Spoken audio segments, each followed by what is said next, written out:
अभी शहबाज रजा नूरी साहब जिस अंदाज में पढ़ रहे थे, लग रहा था ये पूरी रात पढ़ते रहे नबी की नात और हम लोग सुनते रहे। लेकिन इस वक्त हमें उस खतीब को सुनना है। 3 रातों से तसलसल के साथ मैं उन्हें सुन रहा हूं और मैंने ये महसूस किया है कि खिताबत का जो तेवर है आज के इस अहद में, जो हमारे सामने मसाइल पेश हैं, उन मसाइल के तदारुक का अगर बेहतर इलाज किसी के पास है तो हजरत अल्लामा मुफ्ती सुल्तान रजा साहब क़िबला के पास है। जो खिताबत हो रही है इनकी, उस खिताबत में पैगाम है नस्लों के लिए, पूरी उम्मत के लिए, पूरी कौम के लिए, हिंदुस्तान की ज़मीन पर अपने मुस्तकबिल को किस तरह सुनहरे ख्वाब में हम देख सकते हैं, वो पैगाम की शक्ल में हजरत अल्लामा मुफ्ती सुल्तान रजा साहब क़िबला पेश कर रहे हैं। उनके अलावा वो खतीब आपके शहर वफा में आज आया है जो कायद अहले सुन्नत अल्लामा अरशदुल क़ादरी अलैहि रहमा की फिक्र की दस्तार सर पे सजाकर पूरे मुल्क में कौम को बेदार करने का काम कर रहा है। खतीब इब्ने खतीब मुफक्किर इस्लाम हजरत अल्लामा मौलाना नुमान अख्तर खान फायक जमाली साहब क़िबला की भी ज़ात तशरीफ फरमा है।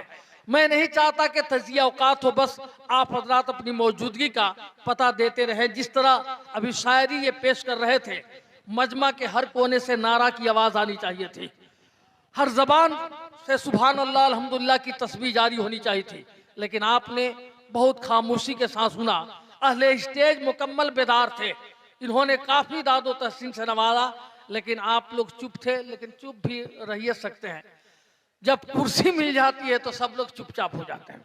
जब तक कुर्सी नहीं रहती हंगामा रहता है, ये कर देंगे वो कर देंगे। जहां कुर्सी मिली चुप। तो आप लोग को भी कुर्सी मिली है, चुप रह सकते हैं। आप अगर बोले तो एक बार बता दिए नारे तकबीर, नारे रिसालत। अभी भी पीछे वाले नारा नहीं लगा रहे। भाई नहीं बात मानिएगा तो हमारा कुछ भी करने वाला नहीं है। हम फकीर आदमी है, शहबाज नूरी का बैग उठा के घर चले जाएंगे। आप लोग लेकिन अगर बोल देते हैं तो अच्छा लगेगा ना, है ना। चाहिए चल रहा है, क्या करें हम ना। अब मुखिया के इलेक्शन में एक आदमी खड़ा था, हम लोग भी चुनाव डिप्टी में थे, तो बोल रहा कि शाम का वक्त था कि भाई गाँव वालों, इस बार अगर तुम मुझे मुखिया बना दिए तो हम भारत की तकदीर बदल देंगे। मुखिया है, भारत की तकदीर बदल रहा था। एक बार मुझे जिता दो, गांव वालों मेहनत करो, मेरे साथ आओ। यानी क्या मतलब कि तरकुल्ला रिच शिमला विटामिन सी इतना चढ़ाए हुए था कि उसे क्या बोलना है पता ही नहीं चल रहा था। कहा एक बार मुझे जिता दो, पूरे भारत की तकदीर बदल दूंगा। पीछे से बीबी आके बोली कि सुनो, जा पहले पैजामा बदलो, भोरे से हमारे सलवारे पहन के तू घूमत रहो। सुबह से तू हमारा सलवार पहले बारा, तेरा पते नहीं खे कि पैजामा पहनेगा भाई सलवार, और चल दिला भारत के तकदीर बदले। तो ऐसे लोग को कुर्सी नहीं मिलती है ना। आप जैसे होशमंद लोग कुर्सी मिले, नेता बने तो देखिए आली जनाब मोहतरम हमारे अल्ताफ आलम राजू साहब हैं, है ना। मुझे अफसोस है कि मंजिल के करीब जाकर इनकी कश्ती डूबी, लेकिन अगर ये इनका म्यार रहा तो इंशाल्लाह हम चाहेंगे हमारी मिल्लत का एक फर्द यहीं तक नहीं बल्कि दिल्ली तक का सफर करे। और हमारी दुआ है कि हम चाहते भी है कि सियासी एतबार से हमारा कोई नुमाइंदा हो जो हमारी कौम की रहनुमाई करे, आगे बढ़े। और देख रहा हूं कि मैं पुलिस वाले लोग भी यहाँ बैठे हुए हैं, तो अच्छी बात है भाई, आप लोगों की भी भागीदारी होनी चाहिए। एक थाना में जो है ना, सुबह में देखा एक कैदी फांसी लगा के मर गया था। अब भाई कैदी साहब फांसी क्यों लगाए? तो हाल ये था कि दरोगा साहब बार बार मुशायरा में चले जाते थे, जा के वो शायर बन गए। अब शेर बन जाता है तो भाई ख्वाहिश होती है किसी को सुनाया जाए। उसी कैदी को पकड़ के लाते थे, कहा तुम शेर सुनो मैंने लिखा है ना।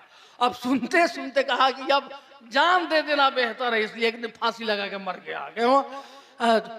मुशायरे में जाकर वो शायर बन गए थे, है ना। रात भर गजलें सुनाई उसको थानेदार ने।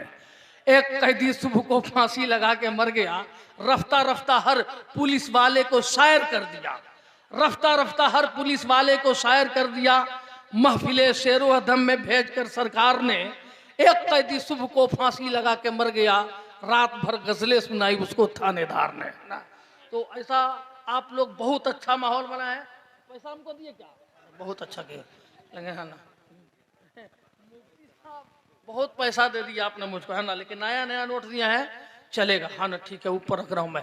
लेकिन जो नोट कहीं नहीं चलता वो जलसों में चला दिया जाता है ना, जलसों में चला दिया जाता है। और सबसे ज्यादा शिकार होते हैं सलीम नाबीना साहब। अभी नसबुलैन साहब एक जलसा में आए थे बेचारे, सब छूट लेकर आया। एक आदमी कहा कि भाई हमें खुला लेना है, और सारा पैसा लेके उनका चला गया। 500 का नोट दिया। रूम में हमको बोले बबुआ भाई नोटवा हमारा जाली लगता, देखनी तो दुकान वाला नोट सारा के दे के चल गए पूरा ना। तो ऐसा कुछ नहीं हो रहा है। नारायण चक में अल्हम्दुलिल्लाह इसको इरफान का एक बेहतरीन चराग रोशन है, और वक्त नहीं लेना है मुझे, वैसे मैंने बहुत वक्त ले लिया। बस बताना यह है कि अच्छी शायरी अभी आपने सुनी है। एक कलाम ऐसा लास्ट में इन्होंने पढ़ा, उस कलाम में कितने मफहूम थे जो हमें बेदार करने के लिए काफी है। हुसैन यूं ही नहीं सर कटा के सोए हैं, जमाना सोया था उसको जगा के सोए हैं। बदन हुसैन का है फातिमा की चादर पर जमी पे अर्शे मुअल्ला बिछा के। लेकिन उनकी शख्सियत के हिसाब से नहीं है ना, ऐलान नहीं करूंगा मैं है ना, उनका नाम नहीं लूंगा वरना उनकी शख्सियत पे असर पड़ेगा। आपको कहना ही नहीं चाहिए था, इसलिए कि जिंदा रहना है तो म्यार सलामत रखना, सर कटे या रहे दस्तार सलामत रखना, बेच डालोगे अना अपनी तो मर जाओगे, जर्फ वालों दिले खुददार सलामत रखना।